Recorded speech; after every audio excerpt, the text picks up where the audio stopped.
Darkness embraced the old woods, and a chilling fog crawled through the dense undergrowth. Moonlight filtered through the twisted branches of Willow's tree, casting eerie shadows on the forest floor. It was said that a malevolent spirit dwelled within the gnarled trunk, a girl named Willow who met an untimely demise. As a daredevil seeking thrills, I could not resist exploring the legends that haunted our town. The story of Willow's tree had lured countless curious souls, only to be spooked away by the unknown. But I was different. Fear did not own me. Determined, I set out on a cold autumn night to confront the legend that had plagued my dreams. Approaching the tree, I felt an inexplicable sensation of dread that grew stronger with each step. The air seemed to thicken, suffocating me. I dismissed it as my imagination playing tricks. I pulled out my flashlight, its beam cutting through the fog, revealing the moss-covered bark of the ancient tree. "Is there anyone there?" I called out, my voice trembling slightly. Silence was my only answer. With nerves of steel, I pressed on, my heart pounding in my chest. I had to prove to myself that ghosts were mere stories to scare the weak-minded. My flashlight flickered as I circled the tree, the shadows dancing with malice. The sound of rustling leaves echoed in my ears, and I sensed a presence. I turned, and there she was, a spectral girl with long, tangled hair, her eyes dark pits of sorrow. My breath caught in my throat. I had expected to find nothing, but this ethereal girl stood before me, her pale skin almost glowing in the darkness. Fear engulfed me, but a morbid fascination compelled me to stay rooted in place. "You shouldn't be here," she whispered, her voice haunting and full of sorrow. I managed to stammer, "Who are you?" "I am Willow," she said, her gaze locked on mine. "Why are you haunting this tree?" I asked, my voice shaking. Willow's eyes filled with tears as she recounted her tragic tale.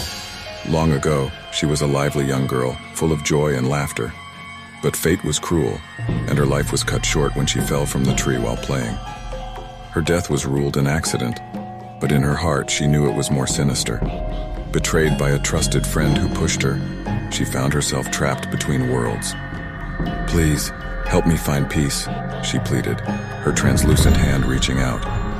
I hesitated, torn between compassion and terror, but my heart wouldn't let me abandon her to her plight.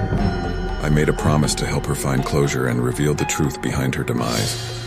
Together, we embarked on a haunting journey to uncover the secrets hidden in the past. We ventured into the town's archives, seeking forgotten records and dusty journals.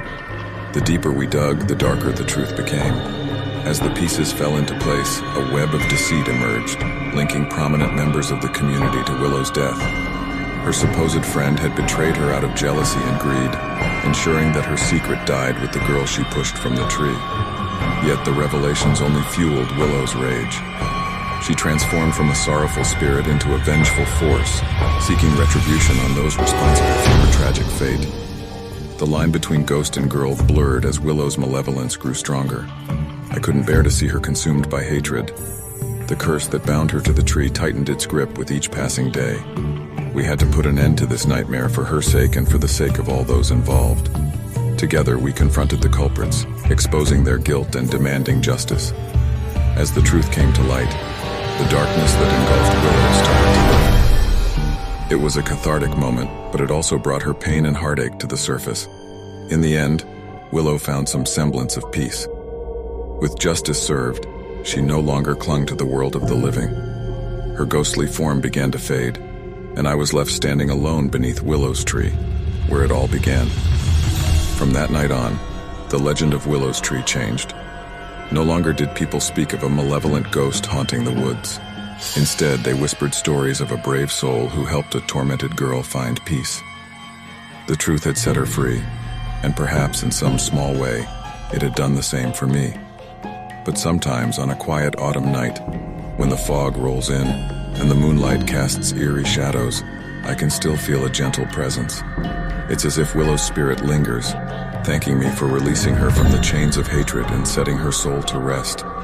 And in those moments, I can't help but feel a chill down my spine, reminding me that not all ghost stories are meant to be forgotten.